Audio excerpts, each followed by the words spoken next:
Hi నమస్తే friends, నేను మీ reporter Rakesh tandoori. మనతో పాటు లంకా కరుణాకర్ దాస్ గారు ఉన్నారు. ఆయన ఏదైతే జేడి లక్ష్మీనారాయణ గారు స్థాపించారో జై భారత్ నేషనల్ పార్టీకి ఆయన ప్రస్తుతం ఆంధ్రాలోని వైస్ ప్రెసిడెంట్గా అపాయింట్ అయ్యడం జరిగింది. అయితే ఆయన మనం అడిగి తెలుసుకుంటాం. సార్ నమస్తే సార్. సార్ ఇప్పుడు జై భారత్ నేషనల్ పార్టీ పెట్టడానికి ముఖ్య ఉద్దేశం ఏంటి సార్? ఈ దేశంలో అవినీతి ఎక్కువైపోయింది, ఈ దేశంలో గూండాగిరి ఎక్కువైపోయింది, ఈ దేశంలో కులమత వ్యత్యాసం పెరిగిపోయాయి. ఇటువంటి సమయంలో జేడి లక్ష్మీనారాయణ గారు ఒక ఆలోచన చేసి జై భారత్ నేషనల్ పార్టీని స్థాపించారు. నేను గత కొన్ని సంవత్సరాలుగా రాజకీయంగా అన్నిట్లో ఉంటూనే వస్తున్నాను. నేను అర్థం చేసుకుందల్లా ఒక్కటే, ఏమిటినంటే ఒకరిలో ఒకరు అందరూ కలిసి వారి సహవాసాన్ని పెంచుకునేంత వరకు కూడా మార్పు అనేది రాదు అనేది ఒకటే నిర్ణయం తీసుకున్నాను. ఏ పార్టీలో చూసినా కానీ వాళ్ళకి సంబంధించిన వాళ్ళు, వాళ్ళ బంధువులు, వాళ్ళే తప్పితే మిగతా వాళ్ళు ఎవరు ఉండరు. ప్లస్ వీళ్ళు అందరూ కూడా ఏం చేస్తున్నారు అంటే ఒక హైయర్ కమ్యూనిటీ నుండి రాజ్యాన్ని వెళ్ళేటువంటి పరిస్థితి కనపడతా ఉంది. ఇటువంటి సమయంలో దళితులు, బీసీలు, ఎస్సీలు, ఎస్టీలు, మైనార్టీలు వీళ్ళందరూ కలిసి చేస్తే బాగుంటుందనే ఒక ఆలోచనతో నేను చాలాసార్లు ఒక పార్టీ పెట్టాలనే ఆలోచన చేశాను. ఇటువంటి సందర్భంగా జేడి లక్ష్మీనారాయణ గారు జై భారత్ నేషనల్ పార్టీని స్థాపించి మేము కలిసి మాట్లాడుకున్నప్పుడు నా ఆలోచన సరళి తర్వాత వారి పార్టీ విధానం కూడా అన్నీ ఒకటిగా ఉన్నటువంటి సమయంలో మేమిద్దరం చర్చించుకొని నన్ను పార్టీలోకి రమ్మని ఆహ్వానించినప్పుడు నేను ఒప్పుకున్నాను. ఖచ్చితంగా ఈ పార్టీ ద్వారా నవ సమాజాన్ని సృష్టించాలి అనేటువంటి ఆలోచన మా ఇద్దరికి ఉంది, అలాగే మా టీం మొత్తానికి కూడా ఉంది. కనుక ఈ పార్టీ వలన నవ సమాజాన్ని స్థాపించగలమనే నమ్మకంతో నేను అడుగు ముందుకేశాను. సార్ జేడి లక్ష్మీనారాయణ గారు పవన్ కళ్యాణ్ సిద్ధాంతాలు నచ్చాయి కాబట్టి ఆయన రిజైన్ చేసిన తర్వాత డైరెక్ట్గా ఏ పార్టీలో జాయిన్ అవ్వాలి అనుకున్న నేపథ్యంలో చూసుకుంటే ఆయన జనసేన పార్టీని ఎంచుకోవడం జరిగింది. ఎందుకంటే ఆయన సిద్ధాంతానికి జనసేన కూడా ఈక్వల్గా ఉండడం వల్ల ఆయా పార్టీలో వెళ్ళడం జరిగింది. ఎందుకు ఆ పార్టీ నుంచి బయటకు వచ్చారు సార్? దానికి అనేకమైన కారణాలు ఉంటాయండి. ఇప్పుడు కొన్ని పార్టీలలో కొంతవరకే ఇమడగలరు. వాళ్ళ యొక్క పార్టీ విధానం ఒకే వ్యక్తి చేతిలో ఉండి వాళ్ళందరూ కూడా నేను చెప్పిందే వేదం అనుకునేటువంటి పరిస్థితి వస్తే కొంతమంది ఇవ్వలేదు. అంతేకాదు కలిసి పనిచేయాలన్న ఆలోచన కూడా కావాలి. అటువంటిది కూడా లేనప్పుడు ఇవ్వటం కష్టం. జేడి లక్ష్మీనారాయణ గారు జనసేనలో ఉన్నమాట నిజం. తర్వాత బయటకు వచ్చేసిన తర్వాత ఏ పార్టీలో కూడా చేరలేదు. ఆయన ఆలోచన చేశారు. ఆలోచన చేసి ఏం చేశారు, ఒక నిర్ణయం తీసుకున్నారు. ఏంటంటే ఆ నిర్ణయం ఏంటంటే ఖచ్చితంగా ఒక పార్టీని స్థాపించాలి అని. ఆ సమయంలో నేను కూడా కలవటం జరిగింది. ఆలోచన చేసి మరి కలిసి ప్రయాణం చేస్తాం. సార్ ఇది ఇంకా మన టైం చూస్తే చాలా తక్కువగా ఉంది ఎలక్షన్కి. మహా అయితే ఇంకా 2 months ఉన్నాయి, 60 days అని మనం కౌంటింగ్ చేసుకోవచ్చు. అయితే ఈ సమయంలోనే ప్రజలు జై భారత్ నేషనల్ పార్టీ ఇది కొత్తగా వచ్చిన పార్టీ, ప్రజలు దీన్ని గుర్తిస్తారంటారా? తప్పకుండా గుర్తిస్తారు. ఎందుకునంటే జేడి లక్ష్మీనారాయణ గారికి ఉన్నటువంటి ఇమేజ్ ఏంటంటే ఆయన ఒక మంచి పోలీస్ ఆఫీసరు, సివిల్ సర్వీస్లో మంచిగా వచ్చి ఆయన రిజైన్ చేసి బయటకు వచ్చి ఈ పార్టీని పెట్టడాన్ని బట్టి లేకపోతే ఈ సమాజంలో కుళ్ళు కుతంత్రాలను కడిగివేయాలన్న ఉద్దేశంతో జనసేనలో చేరిన తర్వాత అక్కడ ఎమడలేని పరిస్థితుల్లో సొంత ఆలోచనతో ప్రయాణం అనేది ప్రారంభించారు. ఆ సమయంలోనే మేమిద్దరం కలిసి ప్రయాణం చేయడానికి ముందుకు వచ్చాం. సార్ ఈ పార్టీ పెట్టకుండా అనేక సార్లు కూడా అంటే కొంతమంది కొంత సోషల్ మీడియాలో ప్రచారం చూసుకున్నట్టయితే జేడి లక్ష్మీనారాయణ గారిని వైసీపీలోకి ఇన్వైట్ చేశారు అనే మాటలు, లేదా జేడి లక్ష్మీనారాయణ గారే కొంత వైసీపీలోకి వెళ్తాను అనే ప్రచారం కూడా సోషల్ మీడియాలో చాలా జోరుగా ఉంది సార్. అదంతా మామూలేనండి, మీకు తెలియదు ఏం లేదు. ఎందుకునంటే టైటిల్ ఒకటి ఉంటుంది, లోపల ఒకటి ఉంటుంది మ్యాటర్. ఇటువంటి పరిస్థితులలో ఒక నాయకుడి మీద కానీ లేకపోతే ఒక క్యారెక్టర్ మీద కానీ ఒకళ్ళ మీద కానీ ఏదో ఒకటి ముద్ర వేయడం అనేది కరెక్ట్గా ఉండదు. అది కానీ కరెక్ట్ అని అనిపించేలాగా ముందు మీరు టైటిల్స్ వేస్తున్నారు ఈ సోషల్ మీడియా. అందువలన నేనేమంటానంటే అటువంటివన్నీ పట్టించుకోవాల్సిన అవసరం కూడా లేదు. అంటే కొంతమంది రాజకీయ నాయకులు ఏమంటారంటే అనవసరం జేడి లక్ష్మీనారాయణ గారు కొత్త పార్టీ పెట్టి ఏదైతే లోక్సత్తా పార్టీ మన జయప్రకాష్ నారాయణ గారు పెట్టారో అదే పరిస్థితి ఈయనకు కూడా వస్తుంది. అదే కానీ ఈయన ఒక పార్టీతో అంటే వైసీపీ కానీ లేదా టీడీపీలో కానీ ఉంటే ఈయనకి ఏదైనా ఒక సీట్ వచ్చే అవకాశాలు ఉంటాయి అని చెప్పి అంటున్నారు సార్. అలా ఏం కాదండి. నేనైతే ఖచ్చితంగా అనుకున్నాం కొన్ని సీట్లు గెలుస్తాం 100%. మేము పోటీ గట్టిగానే ఇవ్వదలుచుకున్నాం. 175 సీట్లలో కూడా నిలబెడతాం. ఎన్ని గెలుస్తామని అనేది గ్యారెంటీగా చెప్పలేము, ఎందుకంటే ఇప్పుడే మా ప్రయాణం ప్రారంభమైంది. అవును సార్. ఈ ప్రయాణంలో మాకు చాలామంది సన్నిహితులు ఉన్నారు. ఒక కమ్యూనిటీ అనాలిసిస్గా ఆంధ్రప్రదేశ్ కానీ మనం చూసుకున్నట్లయితే కులాల వారిగానే విభజన జరుగుతూ ఉంది. ఒక కాపు నాయకుడు సీఎం కావాలని మేము కోరుకుంటా ఉన్నాం. జేడి లక్ష్మీనారాయణ గారు సీఎం అయితే మైనార్టీసు ఇప్పుడు బీసీ, పోతిన రామారావు గారు జనరల్ సెక్రటరీ, ఆయన బీసీ. మైనార్టీస్ నుండి దళిత సంఘాల నుండి నేను వచ్చాను. సో అక్కడ మీకు చాలా క్లియర్గా 3 వర్గాలు కనపడుతూ ఉన్నాయి. ముస్లిమ్స్, తర్వాత గౌడాసు, తర్వాత యాదవులు, వీళ్ళందరూ కలిసికట్టుగా పనిచేసేటువంటి పార్టీ జేడి లక్ష్మీనారాయణ గారి పార్టీ. సింగల్గా ఒక్కళ్ళే ఉండి రాజ్యమేలేటువంటి పార్టీ అయితే మాత్రం కాదు. సార్ ఇంకో విషయం ఏంటంటే జేడి లక్ష్మీనారాయణ గారు జేడి ఫౌండేషన్స్ అని పెట్టి చాలా సేవా కార్యక్రమాలు కూడా విశాఖపట్నంలో జరిగింది. ఎందుకంటే ఆ యొక్క కార్యక్రమానికి నేను అటెండ్ అయ్యి కూడా అయ్యాను. అయితే ముందుగానే తన పార్టీ పెట్టాలన్న ఉద్దేశంతో ఈ యొక్క జేడి ఫౌండేషన్స్ పెట్టి ఈ విధంగా సేవా కార్యక్రమాలు చేస్తూ జేడి ఫౌండేషన్స్ ద్వారా జేడి లక్ష్మీనారాయణకి ప్రజల్లో ఒక గుర్తింపు రావాలని చెప్పి కూడా పెట్టారు అనేది కూడా అంటున్నారు సార్. అది పెద్ద ఇష్యూ అయితే కాదు కదా. ప్రజలకు సేవ చేయాలని కోరుకుంది. ఒక రాజకీయ నాయకుడు అయ్యాడు, రాజకీయ నాయకుడిగా రావాలని కోరుకున్నప్పుడు ప్రజలు సేవ చేయాలనే కదా. అది చేయలేనప్పుడు జేడి లక్ష్మీనారాయణ గారు ఈ విధంగా ప్రజలు సేవ చేయడానికి ఆలోచన చేసి ఉండొచ్చు కదా. దాన్ని ఎందుకు పాయింట్అవుట్ చేయవలసిన అంత అవసరం ఎందుకు అంటే విశాఖ నుంచే ఆయన జనసేనలో ఉండేటప్పుడు విశాఖ నుంచి ఆయన ఎంపీ అభ్యర్థిగా పోటీ చేశారు. కాబట్టి ఈసారి 2024 ఎలక్షన్లో కూడా ఆయన విశాఖ నుంచే ఎంపీ అభ్యర్థి కూడా పోటీ చేస్తారు అనే వాదన కూడా ఎక్కువ వినపడుతుంది సార్. డెఫినెట్గా విశాఖపట్నం ఆయన ఉన్న ప్లేస్ అది, ఆయన ఇల్లు అక్కడే ఉంది, ఎక్కడున్నాడో అక్కడ స్థానబలం ఉంటుంది కనుక అక్కడ నుంచి చేయొచ్చు. ఆయన ఖాళీగా ఉండకుండా ప్రజాసేవ చేస్తున్నారు. ఇప్పుడు పొలిటికల్ పార్టీలోనే ఉంటేనే చేయాలా సేవ కాదు కదా, మామూలుగా ఉన్నప్పుడు కూడా చేయొచ్చు. అదేవిధంగా జేడి లక్ష్మీనారాయణ గారు ప్రజాసేవ చేయడంలో నిమగ్నం అవ్వాలన్న ఉద్దేశంతో ప్రజల్లో మమేకమై రావడం అనేది ఆయన ఆలోచన. సార్ ఆయన సిద్ధాంతాలకి చాలామంది కూడా ఫిదా అయ్యారు. ఎందుకంటే ఒక ఐపీఎస్ క్యాండిడేట్ అయ్యి ఉండి కూడా ఆయన అంటే చాలా ముక్కుసూటి మనిషి. అలాంటి వ్యక్తితో మీరు ట్రావెల్ చేయడం ఎలాగ భావిస్తున్నారు? డెఫినెట్గా ఆయన నన్ను మొట్టమొదట ఒక ప్రశ్న వేశారు, ఏమంటే మీరు డామినేటింగ్ పర్సనాలిటీ అని ప్రజలు అనుకుంటున్నారని అన్నాడు. డామినేటింగ్ కదండి, నేను కూడా మీలాగే ముక్కుసూటిగా మాట్లాడతాను, నేను అందుకొరకు నన్ను అలా అంటారు అని చెప్పి నేను చెప్పాను. సో ఆయన చాలా ముక్కుసూటి మనిషి, కరెక్ట్గా మాట్లాడుకున్నాం. మేమిద్దరం మాట్లాడుకున్నప్పుడు కూడా చాలా కరెక్ట్గా మాట్లాడుకున్నాం.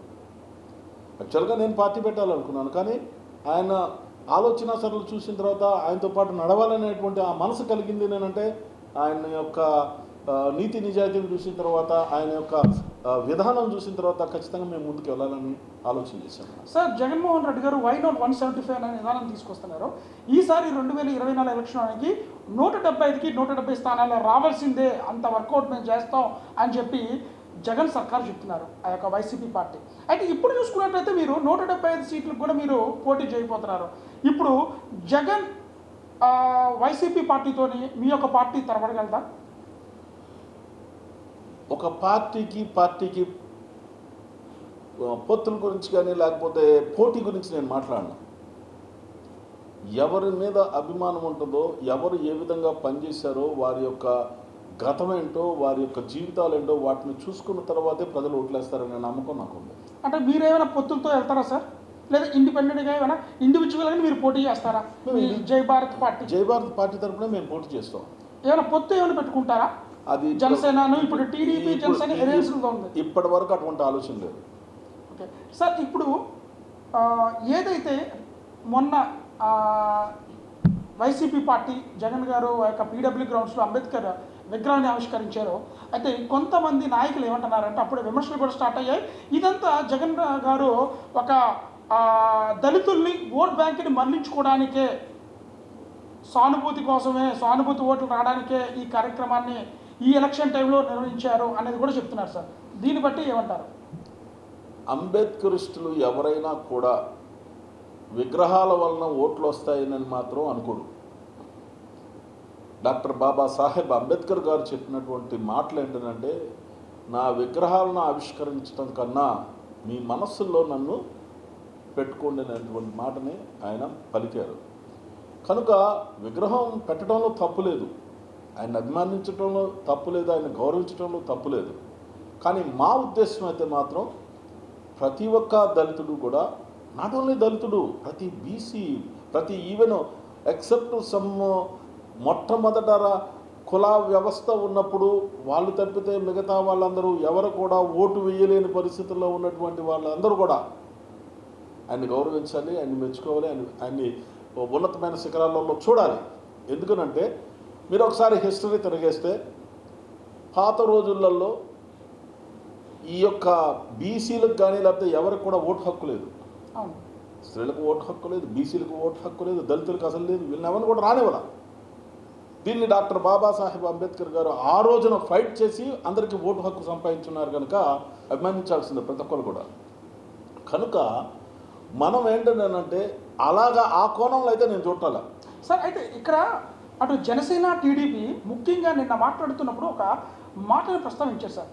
అంబేద్కర్ బొమ్మ పెట్టడం తప్పు లేదు, మేము దానికి కూడా సపోర్టే, కానీ నడిబొడ్డు ఏదైతే విజయవాడ నడిబొడ్డు పీడబ్ల్యూ గ్రౌండ్స్ ఉందో అక్కడ పెట్టడం ఎందుకు జగన్ సర్కారు అంత నిర్ణయం తీసుకుంది? ఎందుకు అంటే మనకు తెలిసిన విషయమే, చంద్రబాబు హయామా టైంలోని ఆ యొక్క పీడబ్ల్యూస్ గ్రౌండ్స్లోని ఒక చైనా షాపింగ్ మాల్ అక్కడ రావాలి, దాన్ని క్యాన్సిల్ చేసి ఎందుకు జగన్ సర్కారు పట్టుబట్టి అక్కడ విగ్రహం పెట్టారు అంటున్నారు సార్. నేను జగన్ సర్కారు పట్టుబట్టి పెట్టింది అనే దానికన్నా నా వర్షన్ అయితే ఒకటి, ఒక్కొక్క ప్రభుత్వానికి ఒక్కొక్క ఆలోచన ఉంటుంది.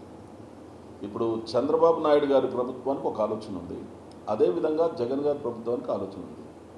ఎవరు ముందు ఇంప్లిమెంట్ చేస్తే వాళ్ళే రాజులు. ఆ విధంగా ఈ రోజున జగన్మోహన్ రెడ్డి గారు డాక్టర్ బాబాసాహెబ్ అంబేద్కర్ గారి యొక్క విగ్రహాన్ని ఆవిష్కరించారు. అది చాలా హయ్యర్ రేంజ్లో చేశారు. ఇదే పని చంద్రబాబు నాయుడు గారు చైనా నుండి వచ్చినటువంటి ఒక పెద్ద కాంప్లెక్స్ ఆయన టైంలోనే చేసి ఉంటే ఈ ప్రపోజల్ వచ్చిండేది కాదు కదా. ఆ టైంలోనే ఆయన నాంది పునాది వేసి అక్కడ కొంత స్ట్రక్చర్ కట్టి ఉంటే వచ్చిండేది కాదు కదా. కనుక ఆయన టైంలో చెప్పాడు కానీ చేయలేకపోయాడు. ఈయన ఏం చేశాడు?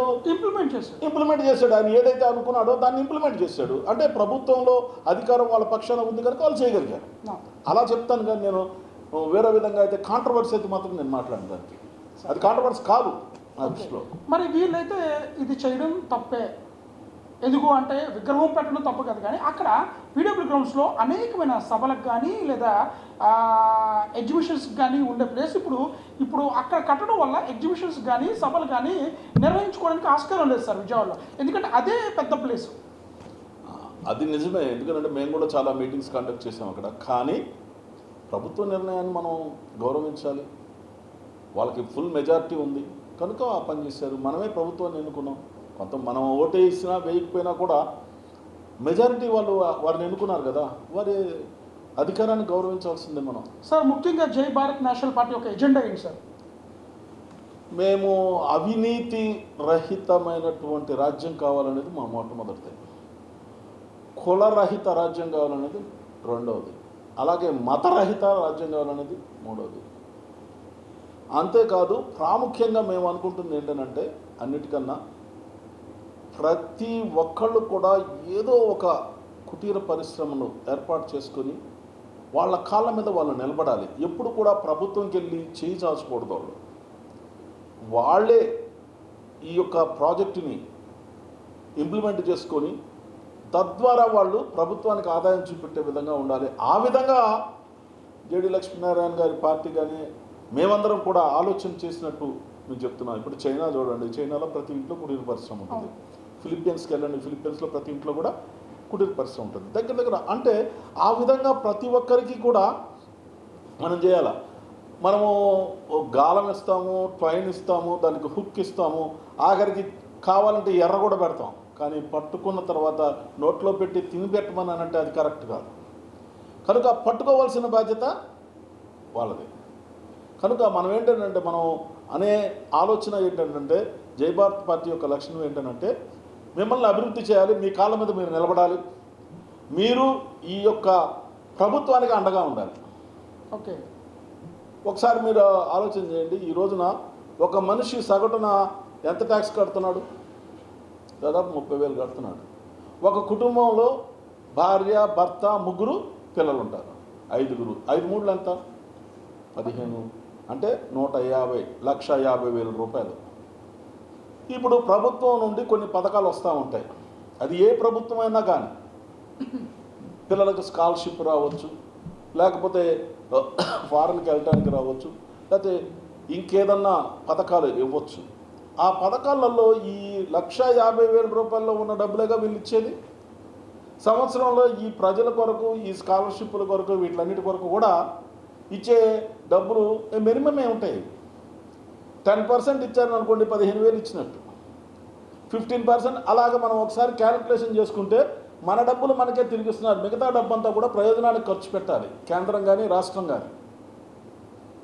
ఇటువంటి పనులు వీళ్ళు చేయట్లేదు కనుక రేపు మా ప్రభుత్వం వస్తే తప్పకుండా ప్రజల సొమ్ము ప్రజల కొరకే ఖర్చు పెట్టాలి అనేటువంటి ఒక ప్రధానమైనటువంటి అంశంగా మేము నిర్ణయం తీసుకున్నాం. సార్ మీరు ఏమైనా ఏ నియోజకవర్గంలో పోటీ చేయబోతున్నారు? జనరల్గా ఇంకా ఒక డెసిషన్ లేదు. ప్రీవియస్గా నేను పెనమలూరులో నిలబడ్డాను. నేను అక్కడ నేను నిలబడినప్పుడు 15,600 చిల్లర ఓట్లు వచ్చాయి. మళ్ళీ కూడా అక్కడే నిలబడటానికి ఎక్కువగా అవకాశాలు ఉంటాయి, లేదా ఎంపీగా కూడా నిలబడటానికి అవకాశం ఉంది నాకు, విజయవాడ పార్లమెంటరీ ఎంపీగా. సార్ ఈ 2 ఉన్నాయి సార్. అయితే ఇప్పుడు ఒకవేళ జై భారత్ నేషనల్ పార్టీ అధికారంలోకి వస్తే, లేదా మీరైనా అధికారంలోకి వస్తే, ప్రజలకి ఏ రకంగా మీరు సేవ చేయగలుగుతారు? ఇప్పుడున్న క్రైసిస్లోని, ఎందుకంటే చాలా ఫైనాన్షియల్ స్ట్రగుల్లో మన రాష్ట్ర ప్రభుత్వం ఉంది. కాబట్టి ఇంకొక విషయం కూడా ఏంటంటే, ఈ జై భారత్ నేషనల్ పార్టీలో అనేకమైన మాజీ ఐపీఎస్లు, ఐఏఎస్లు కూడా జాయిన్ అవ్వబోతున్నారు అనే సమాచారం కూడా వస్తుంది సార్. ఇప్పుడు నేనైతే ఒకటి మాత్రం ఖచ్చితంగా చెప్పగలను. ఇందాక నేను మీకు చెప్పాను, ప్రతి ఇంట్లో ఒక స్మాల్ స్కేల్ ఇండస్ట్రీలో ఒక చిన్న పరిశ్రమ, కుటీర పరిశ్రమ, లేకపోతే ఇంకొద్దిగా చిన్నది, వాళ్ళ కాళ్ళ మీద వాళ్ళు బ్రతకాలి. అంటే మీ ప్రభుత్వం ఆ అమౌంట్ వాళ్ళకి లోన్గా ఇస్తారా సార్? ఎస్, లోన్గా ఇవ్వడమే కాకుండా ఇంకోటి ఏంటంటే వాళ్ళందరినీ కూడా కరెక్ట్గా ఉండేలాగా మా ప్రభుత్వం కూడా తయారు చేస్తుంది, అభివృద్ధి పరిచే విధంగా కూడా తయారు చేస్తుంది వాళ్ళు. సార్ ఇట్లాగే ఇప్పుడు తక్కువ టైం ఉంది సార్, మీరు ఈ అవేర్నెస్ని ప్రజల్లోకి ఎలా తీసుకెళ్తారు? ఎందుకంటే అవేర్నెస్ కలగాలి. అరే జై భారత్ పార్టీ ఇట్లా వస్తే మాకు ఇట్లా ఇస్తుంది కాబట్టి మా సొంత కాలం మేము బతకాలి అనే అవేర్నెస్ తక్కువ టైం కదా సార్. ఈ నెలాఖరు లోపల చూడండి, మేము కూడా దీన్ని చాలా గట్టిగా, ఎంత తీవ్రంగా, ఎంత స్పీడ్గా తీసుకెళ్తున్నామో మీకు అర్థమవుతుంది సార్. Thank you sir. ఇది ప్రస్తుతం అయితే మన లంకా కన్నాదాస్ గారు చెప్తున్న మాటలు ఏంటంటే, జై భారత్ నేషనల్ పార్టీ అనేది చాలా ప్రజల పార్టీ ఇది. ఎందుకంటే ప్రజలకి స్వతహాగా వాళ్ళ కాళ్ళ మీద వాళ్ళు నుంచొని బతికే పార్టీ.